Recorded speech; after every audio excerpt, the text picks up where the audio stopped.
General Electric. It's up today, the stock is up today, but it's been beaten down recently. Bob Wright is here.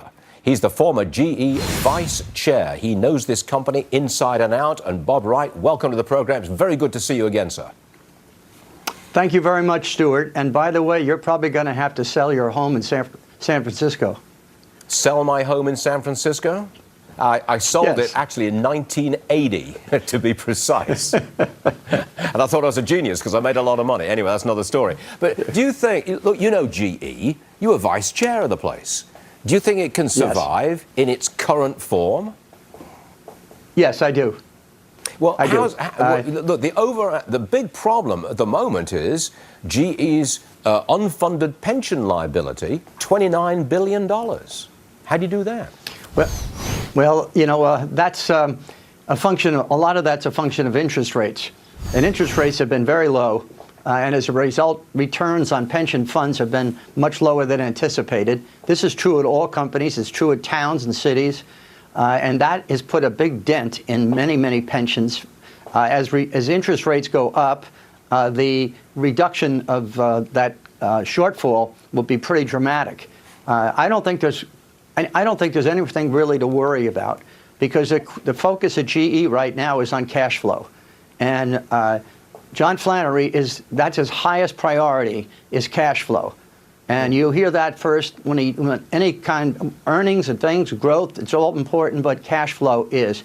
They had a very good cash flow in the fourth quarter. I expect you're going to keep seeing that all the way through 18, and I'm not worried about them being able to catch up. Okay, with, look, I don't know whether you give market advice. I suspect you don't. But for all of our viewers who remember the heyday of General Electric, it was the ultimate company in America for a long time. Would you suggest that if you've got a little cash, you might want to put some into GE at $14 a share?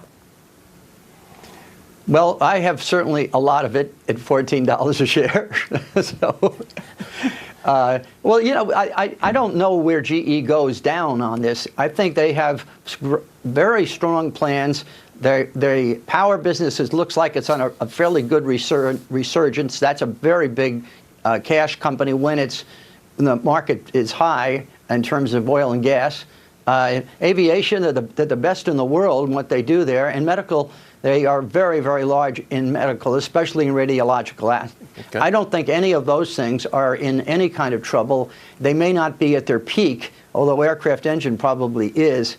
They are going to be major cash generators. He's already signaled $20 billion of sales of businesses that are profitable, but not profitable enough. Okay, I've got to move on, because as the former vice chair of GE, you know a lot about the next subject, which is the president's tariff decision. You approve or not? On the tariff, well, you know, I think our president is a negotiator, and I think he does things in ways that people aren't used to. He's put this out there now. You know, the market moves a couple, 300 points. You know, that's only 1%, and I think he's negotiating. He's negotiating not so much with just the steel and aluminum people. He's negotiating with other countries, saying, you know, we've got to step up on these discussions that we're trying to have with you. But we'll see. It's certainly a shock, and for a lot of people, but he's done this before, and it's worked out very well. Okay, you're the founder of the Suzanne Wright Foundation to help combat pancreatic cancer. And I know you've been on the program put the hat on there. That's very good. Obviously, everybody approves of what you're doing here with pancreatic cancer, because it is a diagnosis of pancreatic cancer is a death sentence, and we know that. And I know that you're working to get an advanced health research agency. That's what you're pressuring the government for. Now, I have to ask, do you go to the Apples and the Microsofts of this world, which have the technical expertise and mountains of cash? Have you tapped them for support with what you call the HARPA, this Advanced Health Research Agency? This is a publicly funded agency, and they will be able to be part of it by taking on a project or bringing a project to the agency. Then they will they will be involved in it to the extent that they're willing. They all support it. I have lots of support from biotech companies in particular are the ones that we have a lot of support for. And I could show you something here that I believe you might even have it. It's a picture of, this is in Manchester, New Hampshire, at the VA hospital. And here's a man with bilateral military injuries. He lost both his arms, and he's getting fitted with a new prosthetic. It's called the Luke arm. And the people in that are the people from the VA and the people that designed it and developed it. That came out of DARPA. And it came out by the very person that I'm championing to run this. That was his project. And they align themselves here. This is a great thing.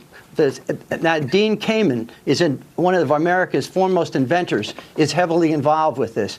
It brings together people. You're going from the bench to the bedside here.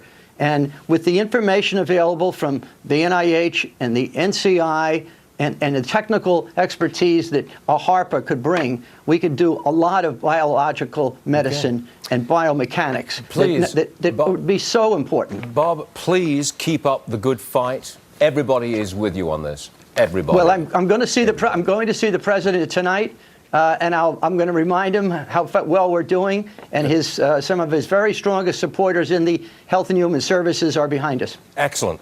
Bob Wright, it's always a pleasure having you on the show, and you do great work, and that's a fact, sir. Thanks for joining us. Appreciate it. Yes, sir. Thank you very much. Well, thank you.